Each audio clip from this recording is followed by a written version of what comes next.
අපි වගා කරන එළවලු ප්‍රමාණය 100%ක්ම කොහොමද හොඳ තත්ත්වයට ගේන්නේ? ඒ වගේ ගොඩාක් දේවල් අපේ ඔළුවට ඇත්තටම අපි ඒතනට යමු වුණාට පස්සේ දැන් මොකද ඒගොල්ලෝ ක්‍රේට් වල තමයි වැඩිපුරම එළවලු දාලා ట్రాన్ස්පෝර්ට් කරන්න පටන් ගත්තේ. ඒතර අපිත් ওই ක්‍රේට් වලට යමු වුණා ඒ කාලෙම. ඒකත් එක්ක අපේ එළවලු වල ක්වොලිටි ඇත්තටම හොඳටම වැඩි වුණා. අපිට යන එක ගොඩක් අඩු වුණා.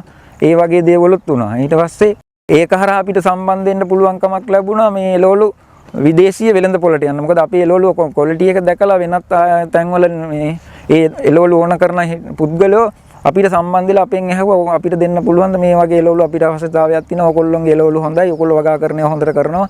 එහෙම කියලා.